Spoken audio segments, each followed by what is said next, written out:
Okay, hi everybody. Thank you so much for joining us for the second panel of day 2 of Reckoning and Repair. Hi, Rosin. Yeah, exactly. I'm Jeanne Vaccaro, and I'm the co-curator with Jennifer Doyle of Scientia Sexualis. This is the last weekend to see the show. If you haven't had a chance to go be with the exhibition, please take some time to do that. The museum is open until 6:30 tonight, I think. 6.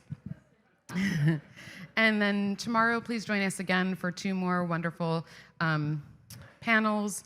One will be with the 2 artists who made the piece in the project room, Palomar, Schroedinger is a Woman, and then a closing conversation with Jennifer and I and C. Riley Snorton. I just wanted to say, too, that we've been having kind of robust conversation and discussion.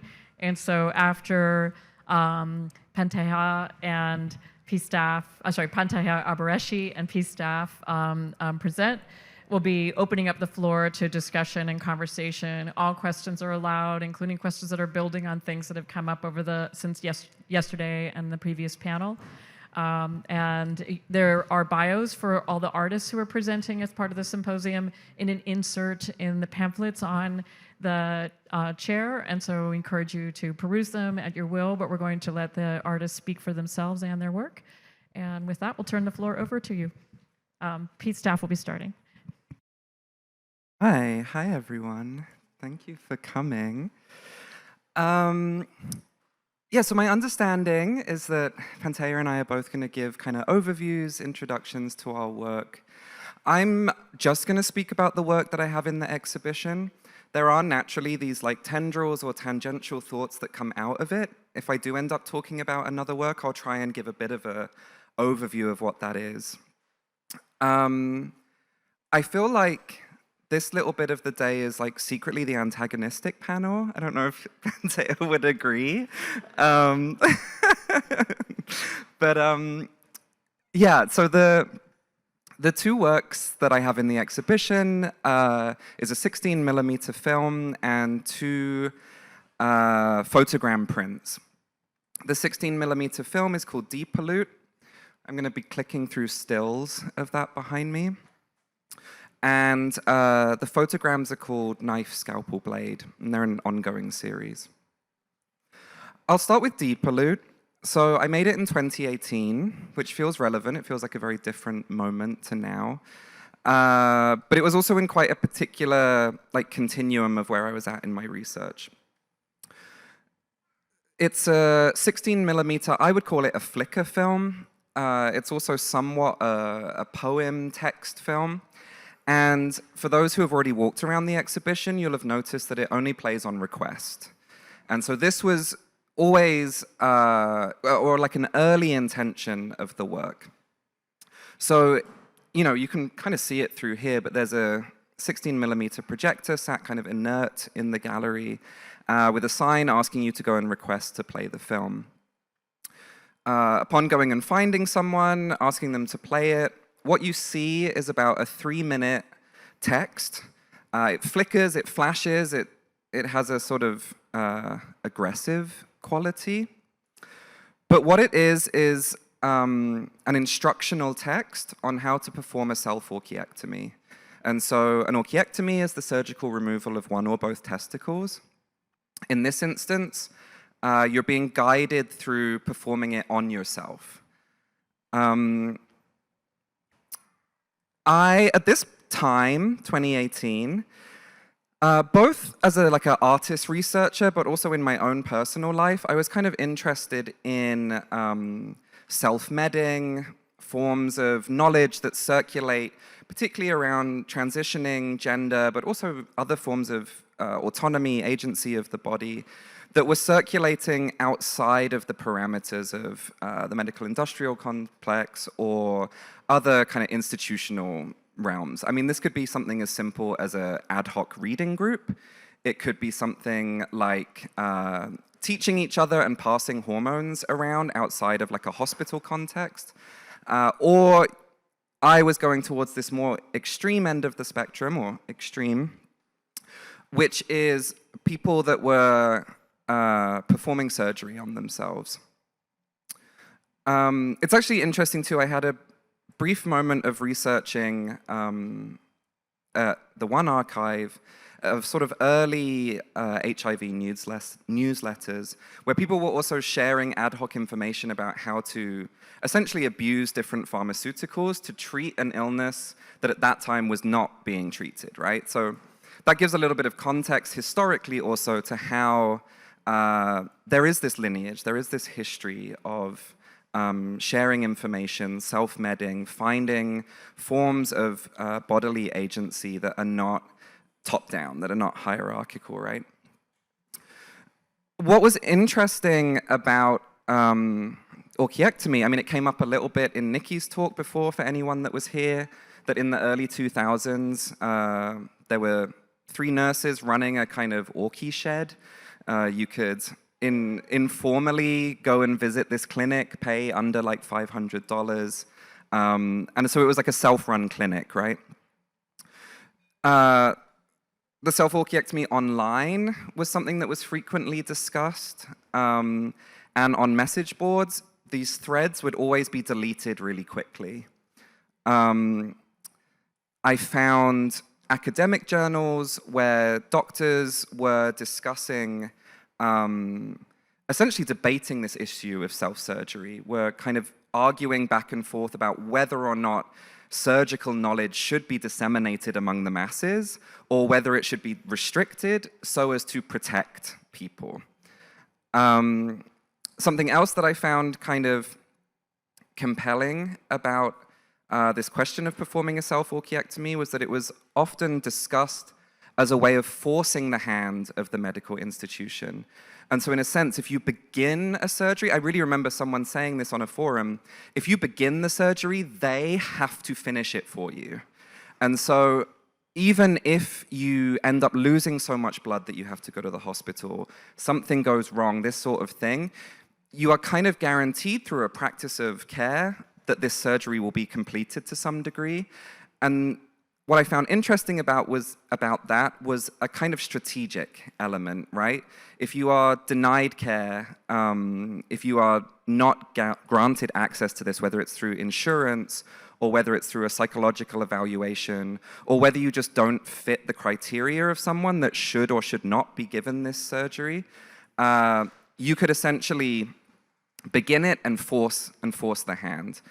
And so this power play dynamic, I was really kind of excited by, I suppose. When it came to making the work, I gleaned information from message boards and that kind of thing before they could be deleted, before they could be censored or removed. I had a friend who was dating a doctor at the time, and we had a very uncomfortable dinner where I kind of pressed them and asked them, and at this point I had a draft of the text, and so I was really saying to them, like, is this correct? Is this the correct language? Is this the right term? And she was highly uncomfortable, and you know, I can understand again from a legal perspective, probably didn't want to be seen to be giving advice on self-surgery. And so, you know, even in the making of the work, I was hitting up against this issue, and it felt like a productive or kind of exciting place to be. But in terms of making the film, I wanted to put a certain level of onus onto the viewer in encouraging this sense of you have to ask to watch it. I think it was my way of just toying with the way that I was trying to find this information, and also the kind of potential harm. I mean, I find it a little tedious to talk about kind of liberal ideas of consent and harm in an artwork, but at the same time, this work is deliberately pushing at that, right?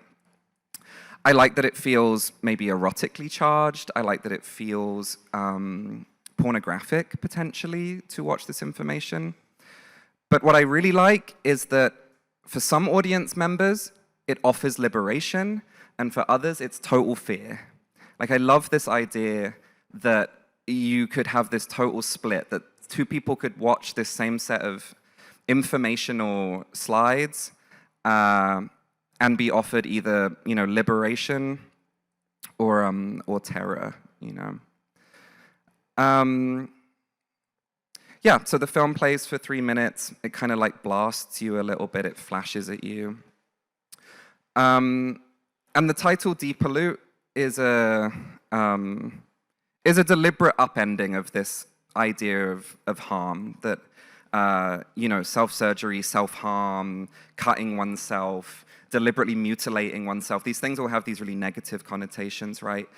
And entitling it Depollute, I wanted to give this sense of a kind of last-minute flip, a last-minute potential to say, actually, you're freeing yourself. You could potentially be freeing yourself from something that affects your life, negatively.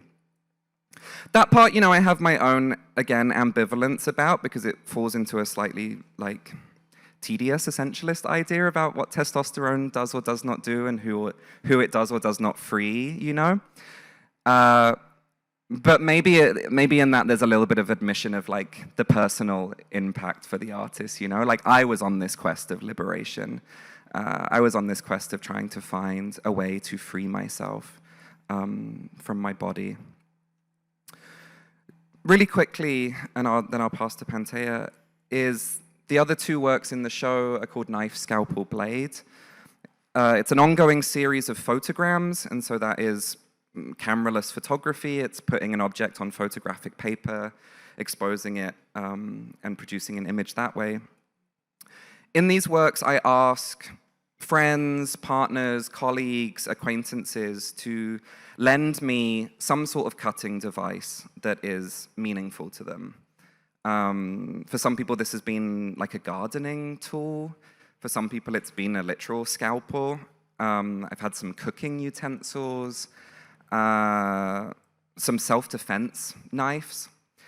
And so, in a way, with each of them, I'm making just this, it's almost a photocopy. I blast it with the exposure.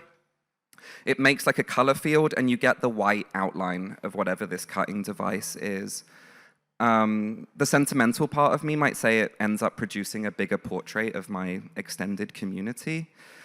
But I also like that it suggests, the kind of multiplicitous potential of the cut, whether it's self-harm, self-defense, gardening, cooking, or, the sort of very, what I think of as very mask thing of carrying around a utility knife, cultures that cultures that other people engage in. So those are on the far end over that way. I'm going to let that be the introduction. Panteha can talk, and then I think probably we can unpack things further. Yeah. So hello, everyone. Thank you, P. Thank you, everyone, for being here. I will also start by talking about the works that are in the show here. The first piece is called A Familiar Violation, and it is an embodiment of this long and ongoing and ever complicating this body of thought that I have around medicalization, but also this sort of entering into a space of looking at what it means to unpack fetishism and to sort of excise, or excising isn't possible, but to sort of take a survey constantly of how the machine of fetishism is functioning, and how the disabled body is sort of twisted and, bloody and gory and caught up in all the cogs of that machine and churned out and taken back in and chewed up and spit out again.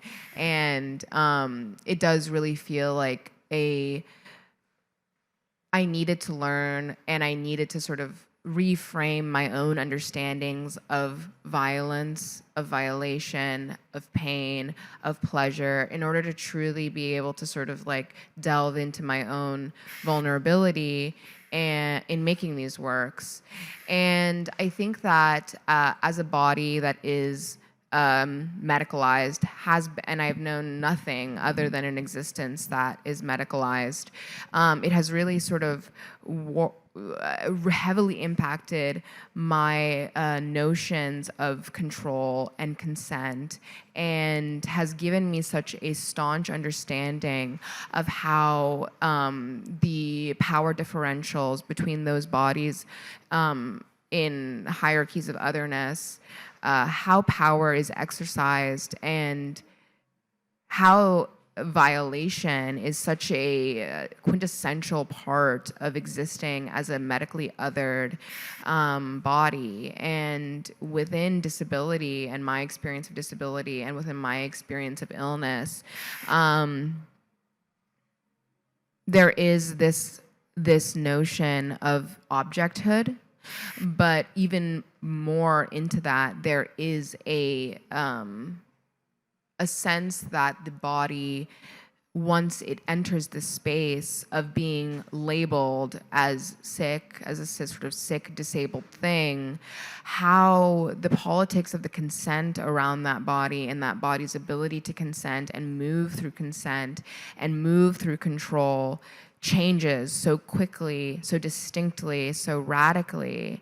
And I think that the disabled body and the ways that it is often defined as something that cannot exercise and should not exercise a fully autonomous notion of consent is really crucial to acknowledge and to bring into our understandings of how we collectively are conditioned, just looking through an able-bodied lens, being forced into an able-bodied perspective to contextualize and treat the disabled body. And that goes from all levels. That goes from the notion of this sense that there is a gaze, the able-bodied gaze, the able-bodied onlooker, spectator that is ever present for the disabled and sick body, that is inescapable, and how that can manifest in simply someone asking you, or, you know, oh, what is wrong with you? Or the idea that there's a singular notion of the body that you must adhere to, and this idea of getting better versus getting worse, all of these things, the idea of the medical decision, the idea of what you are expected to put your body through, the way that you are expected to define your body. Yes, these all lie at the surface, but beneath that, within this idea of a stripping of consent, is this crucial and very quintessentially human practice of searching for those places of vulnerability within other bodies and drawing from that a very fervent sense of pleasure, and a very distinct notion of pleasure that comes from the fetishizing of the othered body, that is deeply complex and is often shrouded in a shame and a secret, and is very difficult to put language to. But all of that exists very innately, even in those individuals that would proclaim to have no fetishistic relationship to the disabled body at all. And yet, the way that we are conditioned, the language that we are given to speak about disability, to speak about illness, to speak about a corporeal otherness, is innately linked then to a fetishistic idealization, conception, and understanding, handling of those bodies. And then you delve even deeper beneath that, as I've done in my work, and you know, the research that I've done into how the disabled body is conjured within the pornographic, within the explicitly erotic, within the explicitly fetishistic, fetish material, and you see within that the disabled body is proclaimed the most valuable when it is is the least consenting to that which the able body would wish to exercise upon it, whether it is an explicit violent sexualization, explicit fetishistic exploitation of a vulnerability, or whether it is within a medical space that is proclaimed as safe, as clean, as professional, and what violations occur within the under the clinical light in the hospital bed. So yeah, that's kind of what think about that. And so I made this piece. Yeah,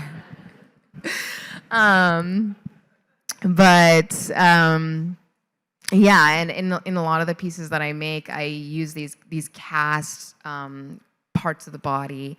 And I was having a lovely conversation actually with someone before the show about this notion of disembodiment. And I, my practice is inextricably linked to my hyperpersonal experience. Like, it's never able to be untangled from that. And I think that it's very important for me to consistently navigate discomfort within my own work and navigating, what languages of vulnerability that I'm speaking. But I think that denying a corporeal wholeness and sort of like a complete anatomical legibility in my work is very important to me. And in fact, like bringing forth like what I proclaim to be like an anatomical representation that is completely separate from like a legible anatomy. And I think that this is very important to me in thinking about legibility. I'll actually go on to my, oh yes, there's just some graphics that I made. I'll come back to these if I need to, but I want to go to this piece, which is also in the show. But thinking about this idea of legibility, or this idea of like a proclamation of corporeality that is abstracted, but more intentionally sort of set in a like object hood. And so like seeing within this a scene of clinical care or the medicalized body, and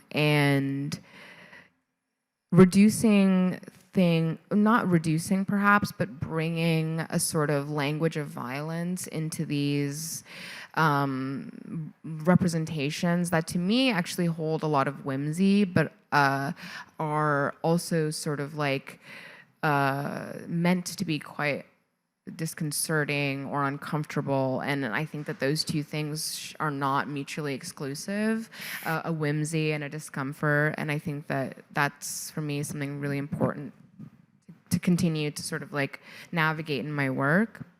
But this idea of examination, this idea of displaying,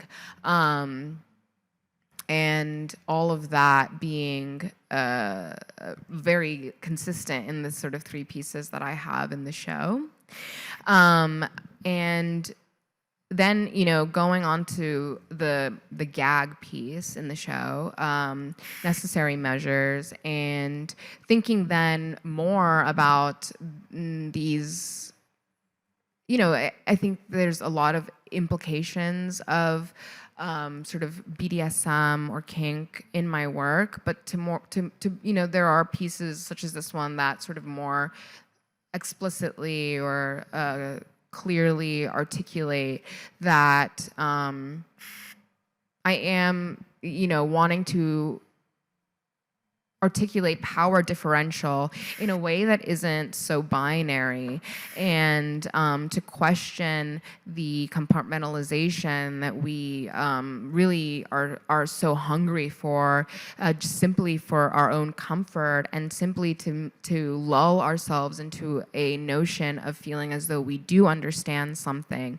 that perhaps will never truly be understood, and in its in its essence, denies a full and comfortable understanding. And one of those things is the relationship between the disabled body and those bodies that are tasked with caring for it. It is simply something that cannot be reduced to simple definitions. And so much harm comes from the way that we speak about these things in simple definitions. I am just your doctor.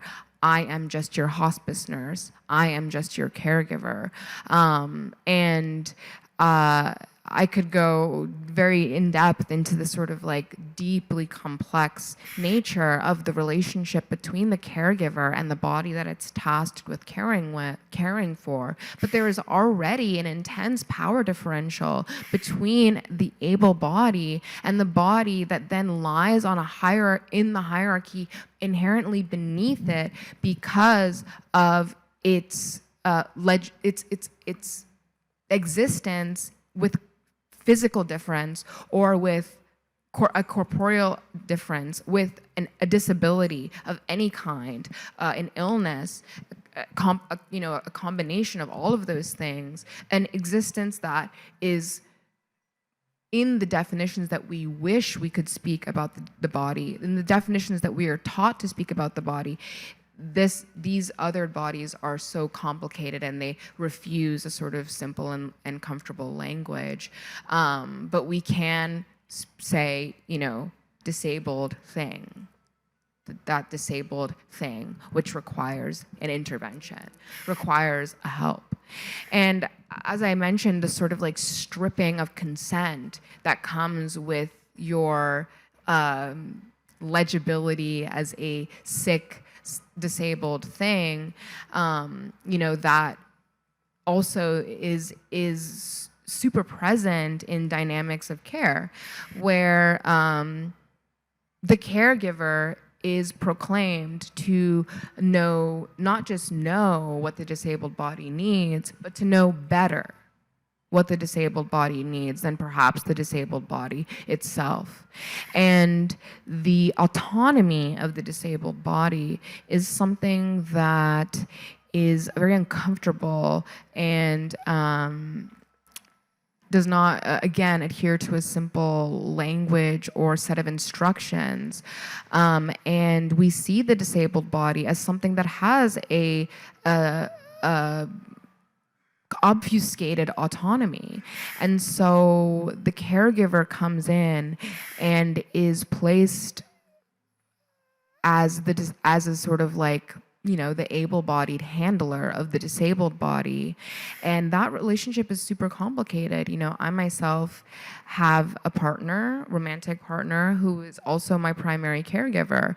And that dynamic, while extremely common, is also highly taboo. It is highly taboo.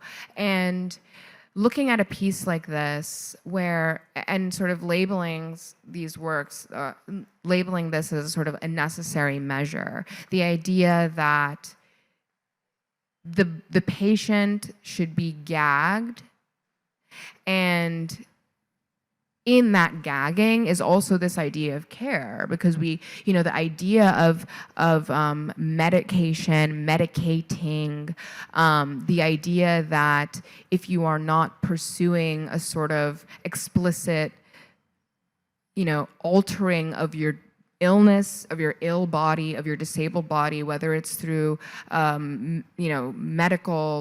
medical intervention, and seeing that as necessary as you navigate these spaces of otherness, and that being a sort of singular language that you're expected to navigate. So that is like right at the forefront of this piece, but really it's thinking about this idea of control and of the patient as a fetishistic object, and looking again at how the body that is laying out and cut open, and how the proverbial wound is also treated as fetishistic opening, as hole to penetrate. You see that these pieces have a dialogue for me in that way, where it is this idea, again, of this splaying, of this idea of the body that is rendered inert somehow through its state as incapable, enable, the idea of inability, and how we take that idea and instead of allowing a flexible, malleable, emancipating definition within that, we hold on to it and we use it to push down the body and to hold it open and to find the ways in which we can insert ourselves into that body, whether it be a violent sexual insertion, whether it be it doesn't even, we're not even talking about a physical penetration here. I'm talking about the way in which the able-bodied gaze is a knife that cuts in, and how we reach into those holes and we draw out what we need from that body. And how that sexploitation, that violent, virulent, fervent, frenzied fetishization is relegated to those unseen spaces, in those shadows in which we are so comfortable to not gaze into, and yet we can step into as those privileged bodies and then step out of and leave those bodies, those other bodies, those sick bodies, those disabled bodies that are now just the holes that you have bore into them in those spaces. You see it in the hospital. You see it in the most passive interactions between the able body and the disabled body.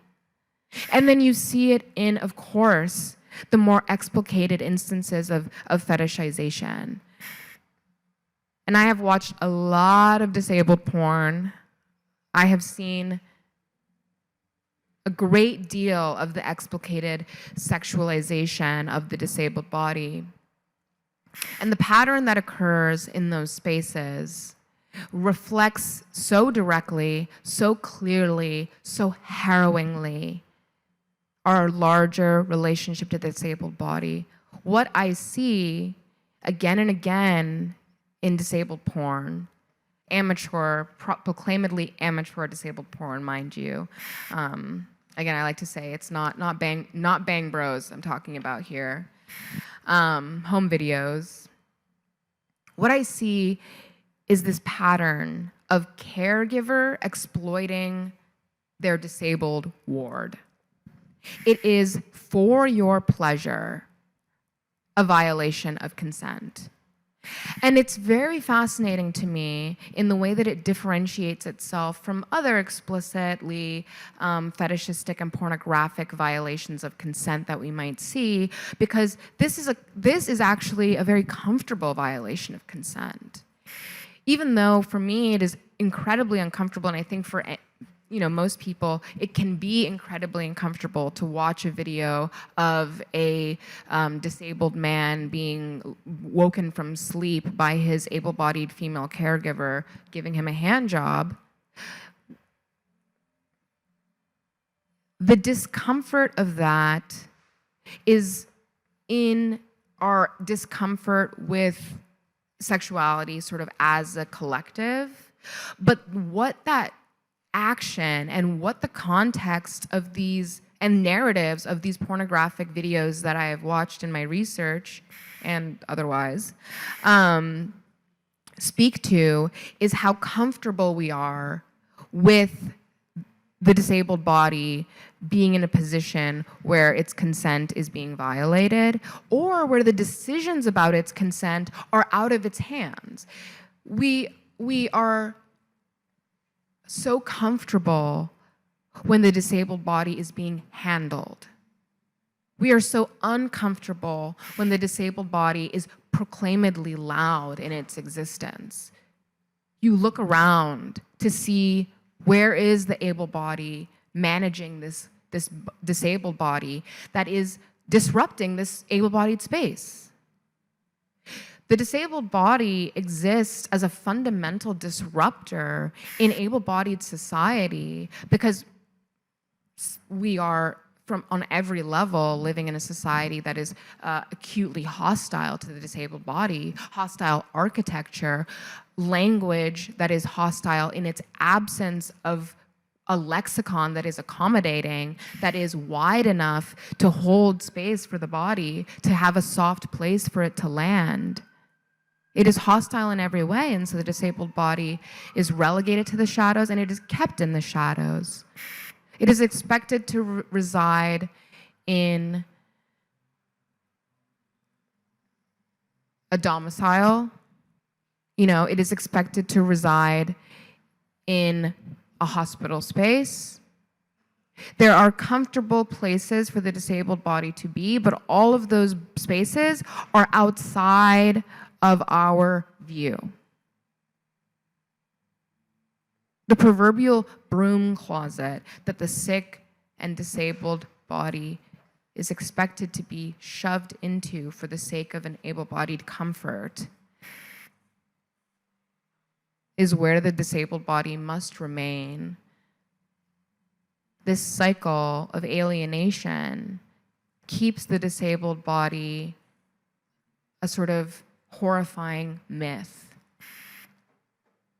It is uncomfortable and shocking for so many, just in the way that we are conditioned to encounter a disabled body that is out and about in the world. It is an anomaly, and yet illness and disability is not taboo to the world, in the sense that so many people are living with illnesses and disability personally around them, invisibly. And we are given such a limited lexicon to exist in. You must be definable comfortably. I must be able to look at you and understand exactly what you are. And that speaks to all otherness in the sense that we demand a comfortability immediately. I must understand what you are so I can understand how to navigate you comfortably for my sake. Because it is uncomfortable to explicitly come upon those things that bring forth immediate discomfort. Or a discomfort that is buried so deep, is worming so deeply within you that you don't even know how to fish it out. But we are taught to handle those bodies that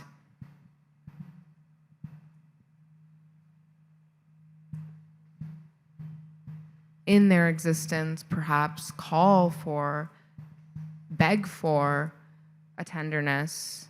We are conditioned to handle those bodies so violently. And I have,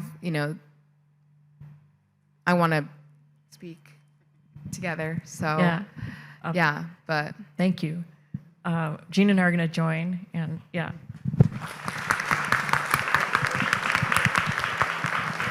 I want to return to your kind of provocation at the start, and saying I think this is. What did you say? What, the antagonistic panel? Yes. I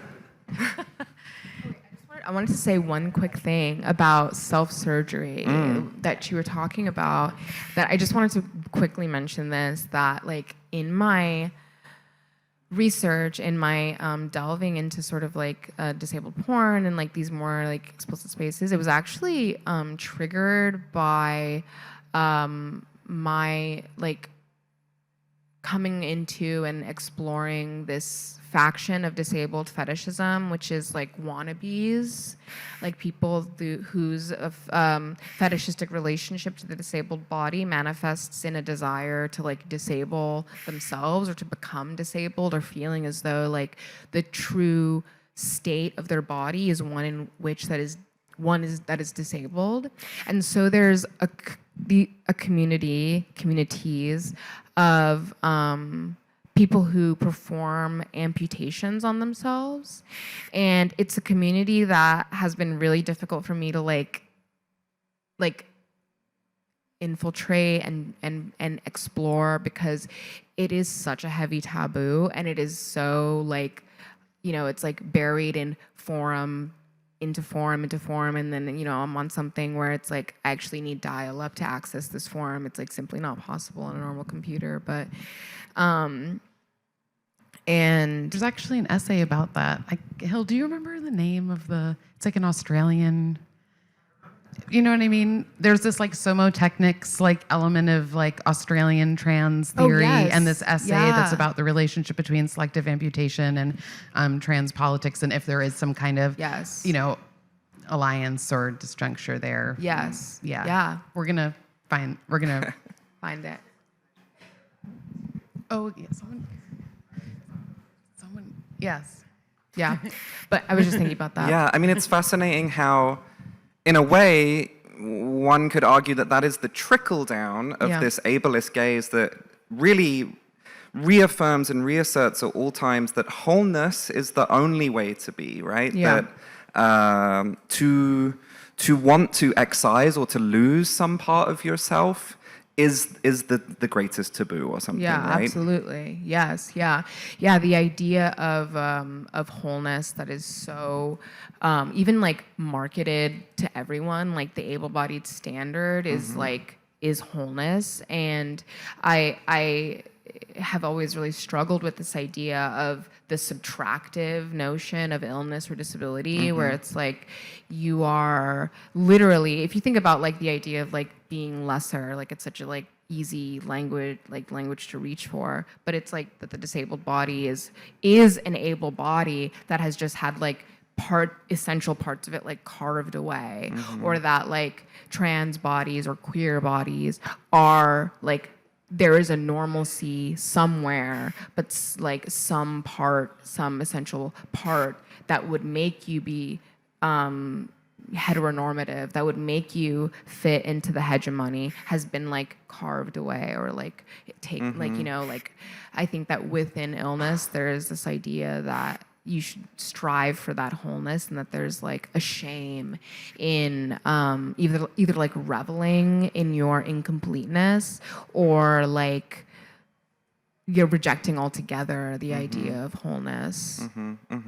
Yeah, and what it makes me think of is that one of the most sort of pervasive, I would say, transphobic rhetorics is around reproduction. Absolutely. That to reject or to complicate or to give up one's capacity to reproduce is the fundamental tenet of what makes transness wrong, and by extension, any other form of debility or disability that might render you unable or unwilling to reproduce. Absolutely. Right? Yeah. And I think that in the sort of castration of the disabled body that happens, where it's so taboo to like sexualize a disabled body, to sexualize a sick body, like there's like such a deep and inherent wrongness in doing that, is really attached to the idea that the disabled body is like seen fundamentally as incapable of producing and reproducing, not just because we associate a sort of like innate sterility with the disabled body, or like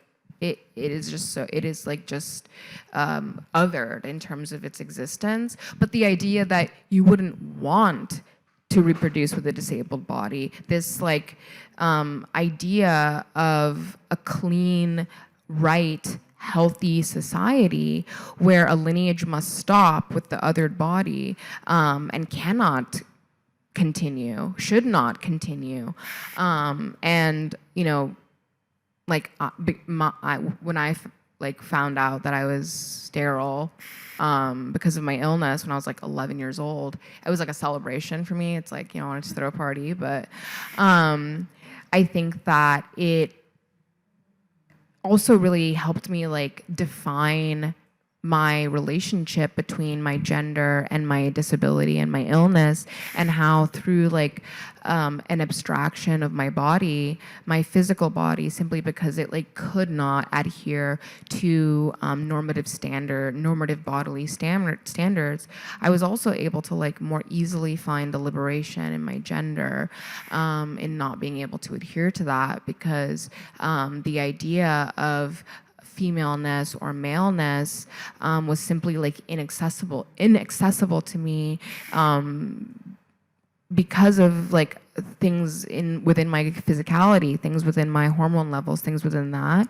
But it's like the disabled body, the trans body, are often treated as alien in that way. And I am so obsessed with like a total embrace of that. But I think that, of course, like everything that we're taught is to sort of like reject or reach for a fix or a solution to that, you know? I want to also leave some space for folks to ask questions. We have people walking around with microphones, so maybe as people are kind of generating a thought or a question, I'd love to kind of think about something that both of you kind of alluded to. P, you use this phrase, the multiplicity of the cut, and then Panteha, you talked about kind of legibility and incoherence, and I thought kind of between that space around, and also the able body as a knife, there was just like a resonance in that moment, and I wonder if y'all could kind of like think across that idea of the cut in all of its kind of angles and balances, and then if folks have, throw your hand up, and okay, yeah, we've got somebody right back there. Right now.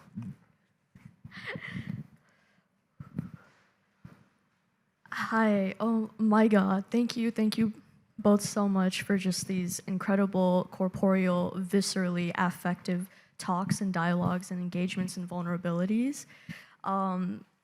Just everything you spoke to and your delivery of everything that you shared, Panteha, just felt so poetic, and so I'm just so mesmerized by the languaging and the poeticism of how you conveyed everything. And also thank you for the shout out to our conversation back there, which I'm still marinating in. Right, the discussion we had of these modes of dismemberment and impulse for dismemberment. Right, the ideas around and language around consent as that which forecloses risk and possibility and potential pleasure derived from pain, and these sorts of sadomasochistic tendencies. I'm again taken back to our conversation and what you shared of your understanding of touch as entangling tenderness and violence, right? And we discussed how part of my approach to understanding touch is holding both an erotic curative capacity as well as a violative potential. And I love your sorts of entanglement and collapse of all of these phenomena. And so I'm wondering, I'm returning back to this sort of investment in the dismembering of a body, right? And your refusal of granting a corporeal anatomic form. I'm really struck by this and would love to think further with you, right? Because I'm thinking again of Rizwana Bradley, who we spoke of a little bit, who in the context of Black femininity says that the body is that which cannot be represented. And so how do you represent that which is unrepresentable, right? And Rizwana Bradley also speaks of the cut as well, thinking with Dion Brand, who thinks of a cut in the world and the cut as both a sort of abyssal, both threshold and abyssal limit in the sort of metaphysics of white modernity and anti-Blackness. And so I'm thinking of cut with Rizwana Bradley, with Eva Hayward, who also thinks of cut as a site of regeneration, thinking with Starfish as well. And so, and I'm also thinking, I think, Jeanne, you may have been referencing, or what you said earlier reminded me of a collective and group called Knowledge of the Wound, which is this collective of Aboriginal Australian artists. And in that collective, there's this performance of a ceremonial scarification ritualistic practice in which one of the artists, Norman, actually inserts himself or induces upon himself 147 incisions, this mode of self-mutilation on the skin of his back, to represent those indigenous Australian peoples who had died in prison custody or via police brutality, etc. So I'm thinking of cut across these contexts of colonialism, transatlantic slavery, etc., right? And in relation to dismemberment of anatomical form, and the body is that which is representable. So I wanted to hold this all together because I'd love to think further with you and write about your work as well. So thank you so much for all that you've made generative, pleasurable, painful, and possible. Thank you. Wow, thank you so much for all of that. I will just very briefly speak on dismemberment and this idea of touch. And yeah, I mean, I think that there is I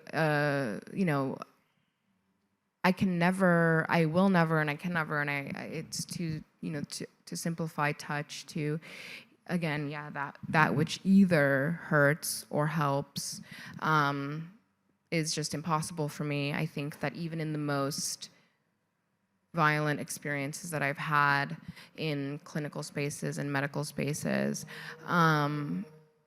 I cannot stop myself from articulating that violence with it compounding with a sort of like questioning and interrogation, if not combination with this idea of tenderness, whether you are yearning for it, whether you are searching for it in the touch, or whether you have found it somehow. And I think that touching the disabled body is a really interesting concept. I think that in this idea of a broken down barrier of consent, the disabled body is, in the way that it operates, is this like often sort of like a mythical, fascinating thing. It's like the idea of reaching out and touching the othered body is often something that the privileged body feels totally in its right to do.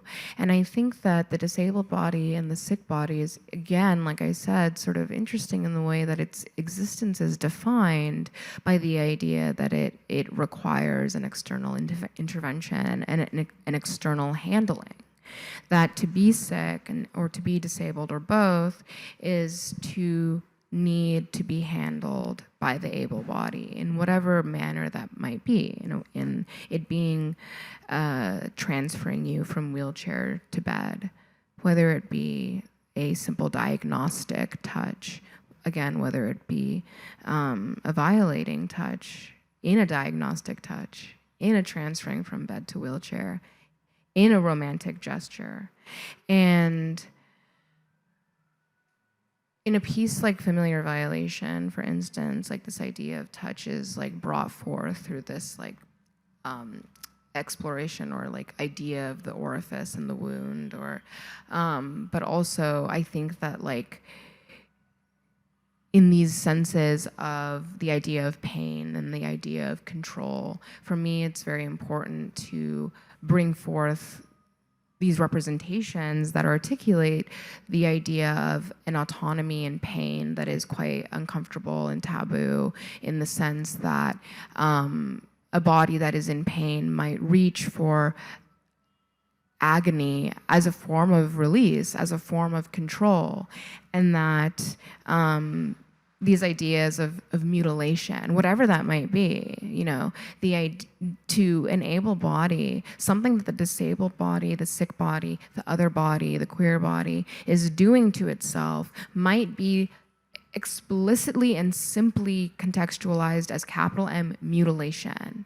And this inherent wrongness and shame in the idea that you might do something to your body that would bring it farther away on the scale from normative to non-normative, as we in terms of the idealized body, that you might intentionally pull yourself farther away from that norm, is so terrifying and disconcerting and uncomfortable. But that mutilation, for so many, is ecstasy. It is pleasure. It is self-actualization. It is reclamation of control, whether it be a simple reclamation of control or a fevered, again, frenzied, desperate reach for something that is other than the violation that is in the hands of those that exercise a power above it. For me, pain is a super, pain is like the thing that lives inside of me and, often is making the decisions for me and for my body, like a companion that I will never shake and have to learn constantly how to not fight against. But brief moments in which I'm able to control and step into a pain that is fully my autonomy, that is fully in my control, that is fully my desire, is so linked to a ecstatic liberation. And there is liberation in this idea of reframing and relearning pain. And I think that that is something that othered bodies sort of fall into understanding, often quite unwittingly. But to understand and relearn what pain is as material, as language, as therapy, and even just to relearn what pain is as the agony that is being inflicted upon you. And that requires, for me, a sort of poetics around the idea of touch and handling as a body that is manhandled constantly, proverbially and literally, treated like an object sometimes, lugged, handled like thing, simply. More comfortable, it is more comfortable in so many circumstances for me to be treated as object than to be treated as autonomous individual. And so navigating this de-autonomization, a big part of that is also thinking about this idea of the handling of the body. When you are touched, handled, disrobed, stripped, so when someone reaches within you surgically or otherwise, Yeah, I just wanted to continue from that I think something that both Panteha and I's work is attentive to is a kind of rebuttal to this idea that we're really all suffocated by currently within discourse, which is that care is somehow the solution to what is going on around us, as if some of the most pernicious forms of violence aren't enacted through the caretaker, the family, community, romantic relationships, domestic relationships. It's very easy, and I think most people at some point will experience the moment that care is the place of the greatest violence, and I can't help but always feel suffocated when this idea is repeated endlessly that we just have to care, we need community and care, And so I think both of us in our own ways are trying to to grapple with that in some way. I don't know, Jeanne, Jennifer, if that was... Yeah, I mean, this is even community and care, right? I mean, the term community, super, necessary word, but it gets defined by who's in community and who's not, right? So a lot of the work in the show is sort of sitting on the boundaries and on the edges of that. And then around care, I just wanted to say, one of the, works in the heart of my hearts in the show is Dottie Addie's Resistance and Refusal Means Consent, which is when you walk in the door, it's actually one of the things in the sight line when you come in, but it's a very small 6-inch square, 3-piece thing, and it's this kind of strange, discomfiting image of what looks like a teenage girl maybe on her belly on a exam table with a medical figure hovering above her, and then this text in the middle, sort of over her torso. And it felt important to have that here because, I mean, that work is, we're pinned between USC and UCLA, which are two sites of enormous harm, abuse, and violation that's staged within the context of gynecological care at USC with Tyndall, who was the lone gynecologist for decades, subject to myriads of complaint. And then there was a doctor, I think it was a couple UCLA guys, and one of them was an oncologist. He was a gynecologist an oncologist who was abusing patients in the context of cancer treatment. And this is it's like the antagonism. I was really did you say the antagonist panel?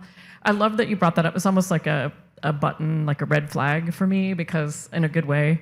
Because there's a way of thinking about antagonism, which is about, like, in essence, making a miserable experience for the viewer and antagonizing the viewer or the institution that's hosting the work. And I'm referring to Claire Bishop's work in Artificial Hells, and I'd say that's probably a model against which my work is articulated, because there's a kind of a roughness to the life, right? And what it means to actually bring that into the work, right, is hard and can be painful, but many of us seek it out. Like, we want that from the work, right? And I'd say that's true for both of you, is that you produce work that has that full-on kind of intensity, and might be painful in some registers for some, but it's also like this kind of fiery cleansing kind of pain. Yeah. Can I just say something about the trigger warning too that kind of came up across both of your work, or the idea of consent? Because there's another work that you can all see probably from where you're sitting by Andrea Carlson, which has kind of functioned also like the trigger warning for the exhibition. This is actually the second Andrea. We had to replace the first work of Andrea's because it was a paper that had to take a rest in a dark room. But both of them kind of, both the original work and this one that's here now evoke the museum viewer, the audience, and ask us to think about our kind of like positionality. And so that question of like the trigger warning, and I think, P especially for having to, people I think kind of miss that I think people almost are like, maybe that's the art, like the projector. But it's been really interesting for us because when we go through the tours, we often take the consent. We do it for them. We're like, we're consenting for you now, and we turn it on.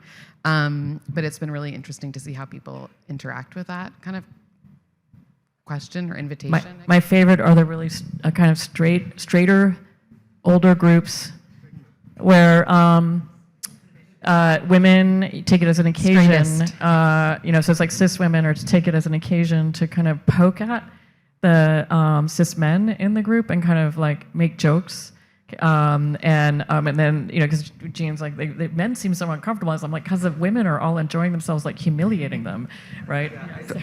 I've definitely had a number of cis men, like, I really think enjoy the pantomime of telling me like how squeamish it made them and da-da-da-da-da. And it's a disingenuous gesture. I think it's more about performing gender than it is about genuinely being made uncomfortable by a work, I just want to touch on, I did something with Jennifer at UCR, and in that talk I was able to just briefly talk about this idea of the phrase "take care of," which I'm so fascinated by, and I come back to a lot in my work, just because it contains like so many multitudes for me, and literally just in terms of like the simplicity of the language that we have, but the idea of like how whether it's about old yellering someone, like to take care of it, take care of them, or about sexually pleasuring someone, like take care of me, or whether it's again this idea of an evocation of like what we would expect to be like a tenderness and sort of like taking care of me, or again in a sort of totally professional exchange between a doctor and a patient, or like a hospice nurse and a patient, where it's like I'm being paid to take care of you. But in all of those things, I think that it's really interesting that there is still a sort of like de-autonomization, that like care becomes synonymous with this idea that like there's a person who's like doing the taking care of, and then there's just sort of like that thing which is there to be serviced. And the disabled body and the othered body are seen as sort of like requiring a servicing. And I think that, this idea that care is so entangled for me with this idea of like an inherent violence and an inherent rendering of the body as something that like requires the hand that reaches in. And yeah, I think that both of our works sort of like are really navigating that idea of like the reaching in, or we have a question coming up. Sorry to interrupt you. Please interrupt me. Hi. Sorry, I'm really curious about a lot of the word choice that's going on, because I'm hearing a lot of the disabled body, and very infrequently have I heard the disabled person, and I'd love to hear a little bit about that choice. Oh, sure. I mean, I'll throw like it out there a lot too as well. But I think that it's a very important distinction to make. I think that it is coming from this reality for me through lived experience, but also through my sort of like scholarly articulations and like the place that I've come to mentally, of understanding this inherent or sort of like this objecthood that is fundamental to the disabled body's existence, and the way that it is brought forth in sort of all of the contexts that I've been talking about right now. And I think that I am also particularly just like personally fixated upon this idea of like bringing forth the disabled body as like hyper object, like really like pushing into an objecthood, like an intentional, even further sort of stripping of this idea of like personhood. And I think that like identity with disabilities is a really complicated, identity for everybody is a really complicated thing.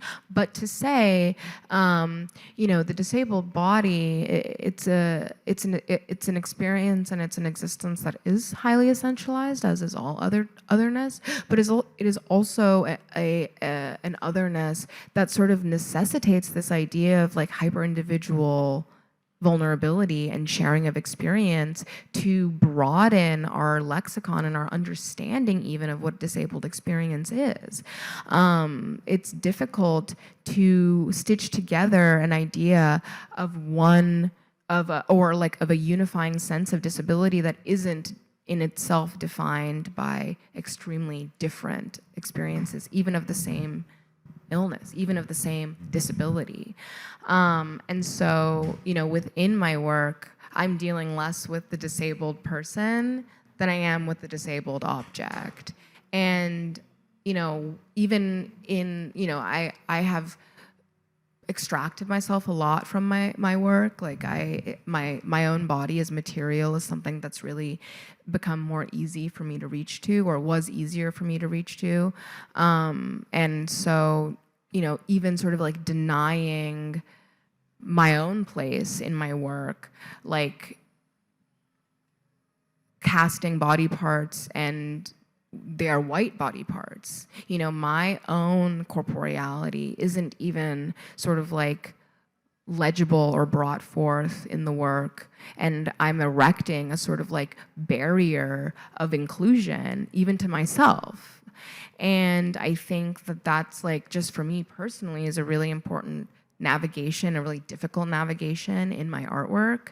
But then just like in my like thinking, I reach for this idea of like talking about the disabled body as it, or as thing, or as the disabled body in a way that is like, it can be and should be disconcerting, because that is the space in which I am festering, and my work is festering. It's interesting because the question I had for you two was just what you said, is that is self-defense self-harming? So P brought up and you pointed out the cut.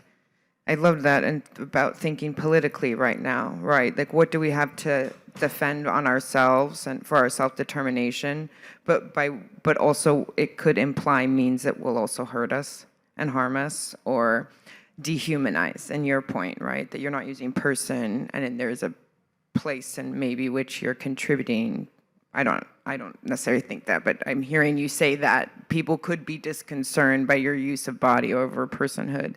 And then also this point that I would like to hear about, this opening something that institutions have to do later. So with like the self-surgery, that then you'd have to go to a hospital that would deny you that care. But thinking of that as a political analogy right now in this idea of reckoning and repair, I don't know, there's beautiful anecdotes here. There's actually, I don't know, P, if you've seen it, but there's a documentary that could be like 15 or 20 years old called Cruel and Unusual, which is about trans women being housed in men's prisons, which is, of course, what's also a new executive order. And it features like several instances of people who are incarcerated, like beginning the process of this self-surgery and having to have it repaired or completed in a place where you're being incarcerated and you're being taken care of, quote unquote, by the state. So I'm asking a question which I don't really have an easy answer to, but I think that is not true for abortion, right? I think that is not necessarily true. If you try to give yourself an abortion and you're not, depending on the state, right? That that when you come to the hospital, they have to decide that you are near death before they do an intervention. It's not about completing a procedure. And it's a really important thing to think about too, like when we're talking about like this biomedical, like sort of biopower, right? The introduction to the history of sexuality, where the title for the show comes from, is also the first place where Michel Foucault uses the term biopower. And there's a whole section in that is all about management and care of populations. So it really goes to what you were saying before. But like that, sometimes the logic of like control and extraction that happens around in one zone is like inverted in another. I'm thinking that because that's one of the things like that's kind of like a kind of Gordian knot in the show is like trans stuff, gynecology, racial capitalism and its cruelties. Like they can't be just put on top of each other. They don't, you know what I mean? They're not, it's the simplest thing to say is they're not the same, but it's also like they kind of turn into each other. That they're the density, they're these really dense intersections where, you understand me. Yeah, okay, there's a lot of things to pick up on. One that I feel you were just getting to, Jennifer, is maybe this sense that an accumulation of power should not be the goal, right? And you can't lie transness on top of disability, on top of a racialized context, whatever. But something that these categorizations can do is kind of unthread one another in a way that I would argue is necessary.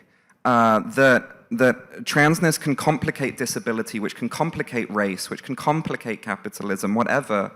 And that is a greater political goal, maybe, than trying to reify and reinforce and reestablish these categories, right? And although clearly what is happening in the US is abhorrent, I am, I suppose, for a reinvestment in understanding one's own body as volatile, understanding one's personhood as a terrorist, terrorist assemblage or something, and something. I'm jumping around now, but also I was really appreciative, Panteha, for the opening of the space of desiring for objecthood. That actually it could potentially be very liberatory to say, treat me like a piece of meat, and to see what happens, to see what disruption occurs. It was not a great answer to your question, MPA, but I don't know. Well, it also makes me think too of the question of the body versus the person, and what you were just both saying, that Mel Chen, who's a scholar and theorist that many of you probably know, uses the personal pronoun it. And I think that there's like a space for like deflating personhood and identity with that kind of jarring antagonism. Is that our word for the day? Yeah. I mean, I think it's so interesting examining what happens when there's a prodding at a body saying you are an object, you are a lesser thing, and it flips over and says, yes, I am. Yes, I am. Treat me like it. Step on me, spit on me. I think in so many contexts, but that is a disruption in and of itself. I think that it is, being disabled in and of itself is a radical act, just simply because of the way that the body is treated and understood. But to explore that radicality of turning up the belly that is asked for, show me the underside, show me the weak and soft spot, and turning up and saying, and where's the knife? Yeah, completely. And and just to end that thought in a way, or for me to take that through, the end goal is abolition, like always. Yeah. Abolition to all of these things we're discussing, and that feels what this work opens up a possibility for. I feel like so many definitions in our current sort of definitions and comfortable understandings of abolition, when really broken down, it's like people are begging for a comfortable flying over to land comfortably on the other side in abolition, but we must go through the dark and the deeply uncomfortable and the potentially quite painful. We must go through what will strip us of those safeties that we cling to, that allow for privilege to remain so staunchly. And abolition cannot happen without excruciating discomfort, and the othered body knows this. It is in every stitch and fiber of the other body's being and knowing and seeing. But right now, it's like we're in this really difficult place. We've always been in a difficult place, but now more than ever, of where those bodies and spaces of privilege are experiencing a discomfort for the first time. We saw that really heavily in the pandemic, where new notions of safety arose, where suddenly everyone was understanding what it feels like to be unsafe, going out just in spaces, public spaces that are proclaimed to be safe, where the grocery store is antagonistic, where you cannot go to the movie theater without fearing for your health, for your safety, all of these things, a reframing of your relation to those bodies around you as safe or unsafe in totally new ways, whereas those languages are often so foreign and unnecessary in their belief for the privileged body. And we see that again now, where people are saying, I never thought that this would happen to me.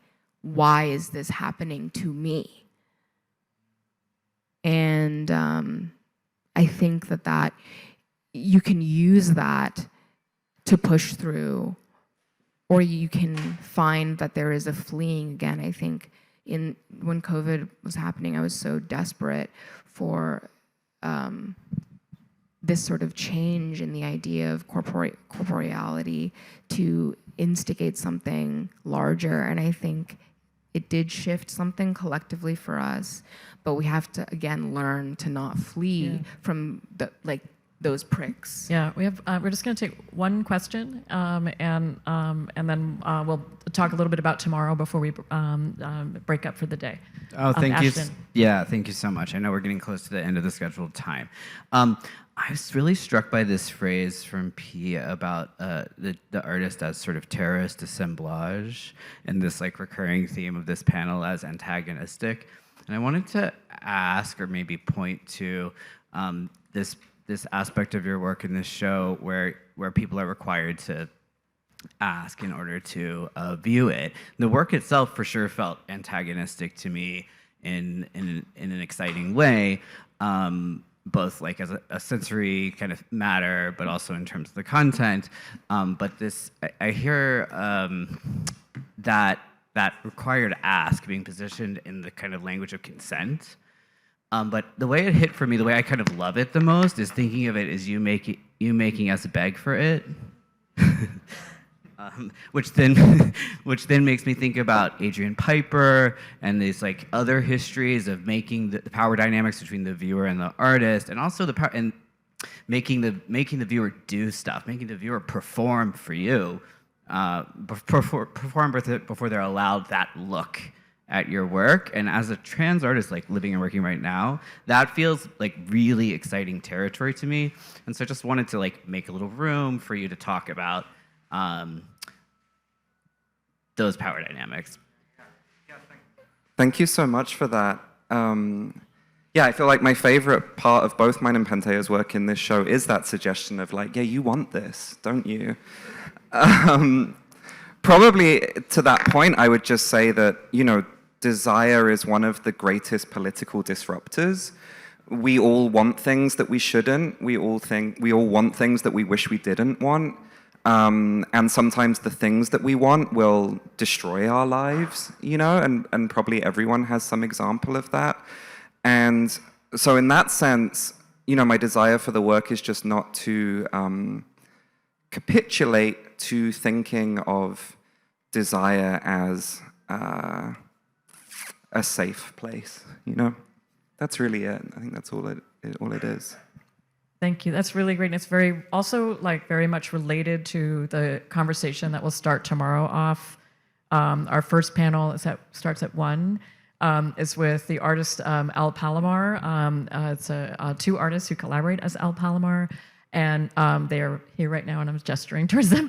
They are the artists behind "Schreiber is a Woman," and this is a work that is all about desire, and then at the root of it is a patient memoir that has actually been a foundation text for theorizations of desire from Felix and Guattari, Sigmund Freud, and a wide range of other thinkers. Schreiber also leads us into thinking about disalienation, the movement to unravel carceral structures, AKA abolition, that this kind of connects up through Daniel Schreiber's historical story of having been in and out of an asylum through much of his adult life. And so El Palomar will be in conversation with Perwana Nazif, who is curated a show that's actually up at Joan. So those are interested in this story of radical psychiatry in this case in France, but this kind of movement to think very critically about the psychiatric hospital as a carceral structure and the social imperative to work towards dismantling those structures. And there are examples of nations which have actually done this, Italy being one, where they basically dismantled psychiatric hospitals. Our conversation, that's kind of like there's so many things to talk about with Daniel Schreiber, and that is only one of them. And then we'll be closing with a conversation between me, Jeanne, and Riley Snorton, whose book Black on Both Sides is a really important text in Black studies, feminist studies, queer theory, trans studies, so a book that really initiated a lot of new thinking and new dimensions. And so we're going to get to talk about the show and reprise a conversation that we had with Riley in New Orleans many years ago when we were first testing out these ideas. With this, I want to thank everyone for your attention and participation in discussion today, and P staff and Panteha Abareshi, two artists whose work I really feel held by. I saw there's this moment where bottoms all looked at each other, and we were like, yes, we know. And I love those moments when they can be peeled out of a little convening. Hi.